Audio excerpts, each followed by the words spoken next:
Hello, dans cette vidéo, nous allons présenter le tableau de bord Excel Analyse RHP. Alors, cet outil va vous permettre de réaliser une série d'analyses concernant les ressources humaines, notamment du côté de la paie. Alors, ce tableau était conçu pour un responsable des ressources humaines dont l'objectif était d'avoir une information spécifique concernant le système de paie, à savoir le coût de l'employé. Il faut savoir que le coût de l'employé se calcule avec, en additionnant le salaire net, le salaire net et le total des impôts et charges sociales. Il s'agit du total des impôts à la charge de l'employeur et à la charge de l'employé. C'est un indicateur assez intéressant dans la mesure où il permet d'avoir une idée réelle sur ce que vous coûte réellement chaque employé. Donc, c'est dans cette optique-là, nous avons effectué cette analyse dans plusieurs sens. Et pour cela, nous nous sommes appuyés sur la base des ressources humaines. Il s'agit de la base de données des ressources humaines récapitulant un certain nombre d'informations, notamment le matricule, qui est très important car c'est, disons, une information que nous réutilisons tout le long du tableau de bord.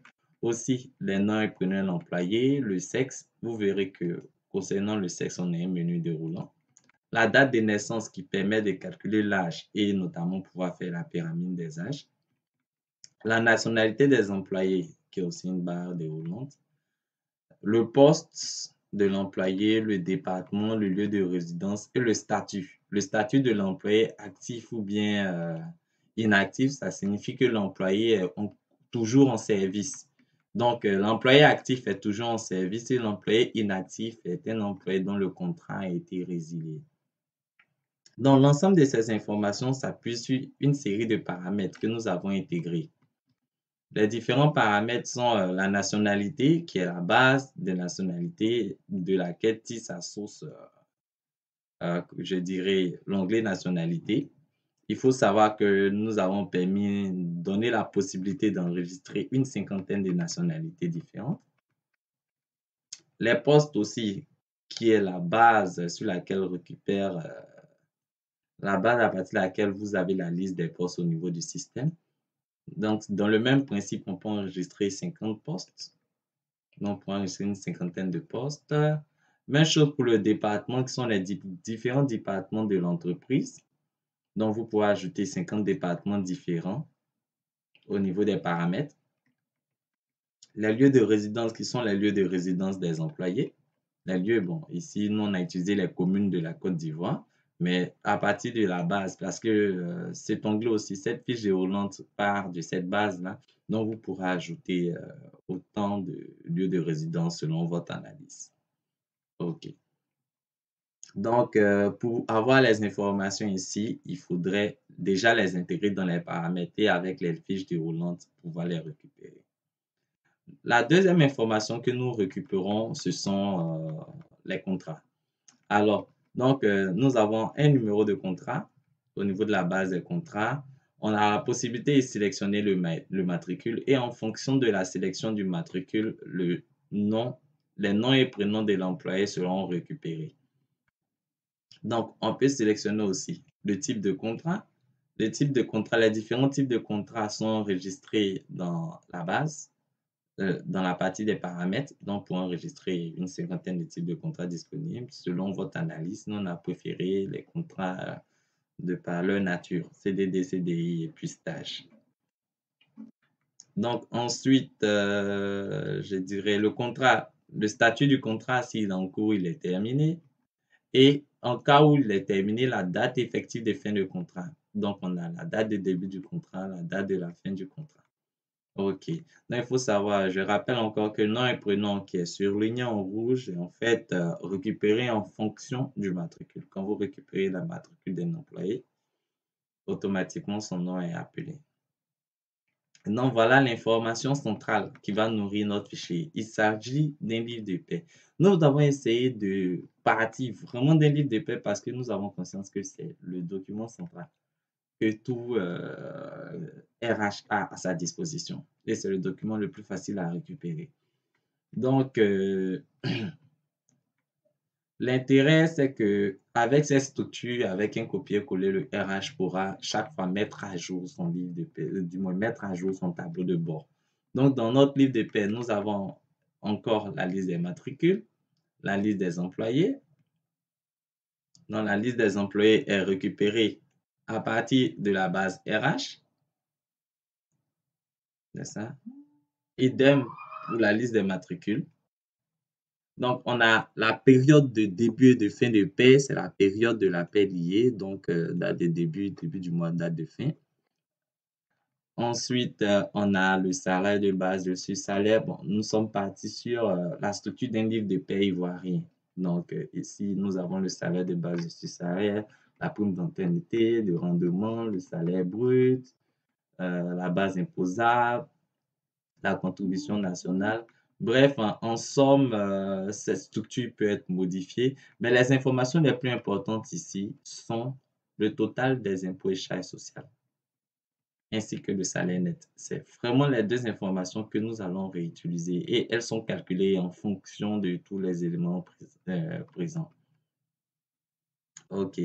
Donc, une fois que nous avons notre livre de paie, une fois que vous avez rempli les trois documents, c'est-à-dire la base de paie, le contrat, le livre de paie, nous avons l'onglet actualisé de Excel qui est dans Données, qui va vous permettre de mettre à jour l'ensemble des tableaux de bord et outils disponibles à l'intérieur de notre outil. Donc, pour présenter le tableau de bord, alors nous avons deux analyses. Une analyse je dirais oui, sociale des employés et un rapport avec leurs coûts. En gros, nous avons les segments qui vont vous permettre de pouvoir faire des filtres. Donc, on a le segment de l'année et vous verrez que les différents segments sont interactifs parce qu'ils sont connectés.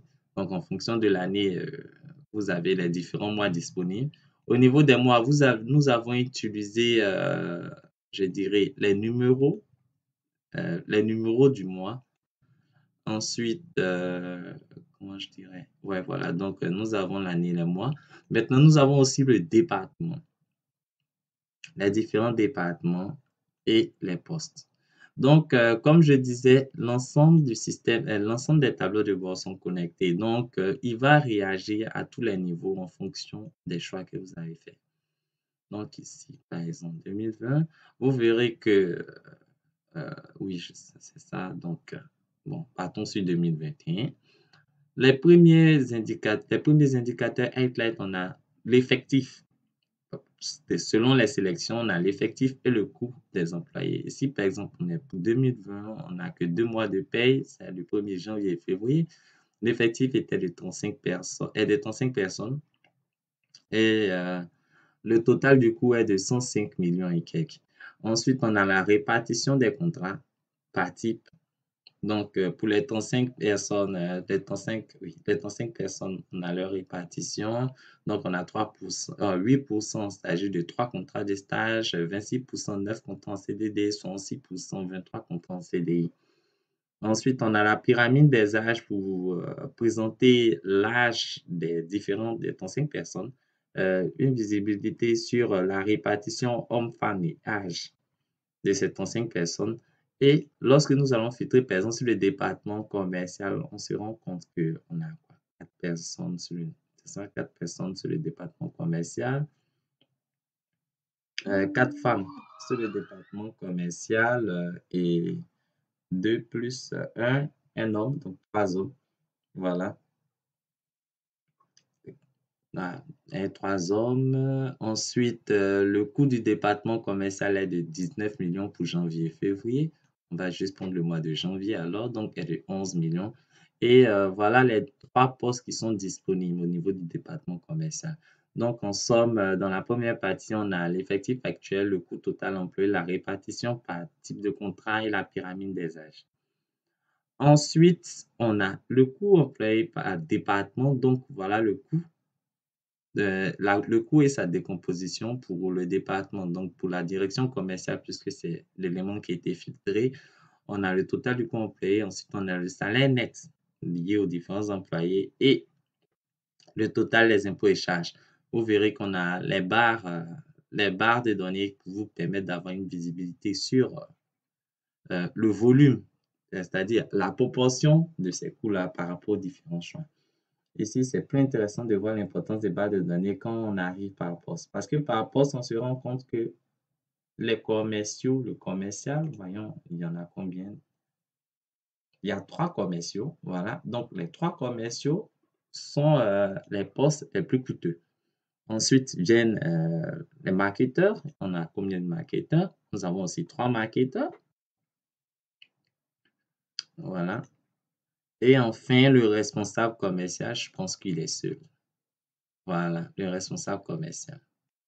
Donc là, vous avez pour chaque département une subdivision des différents postes qui sont, je dirais, les plus coûteux au niveau de votre système de paie.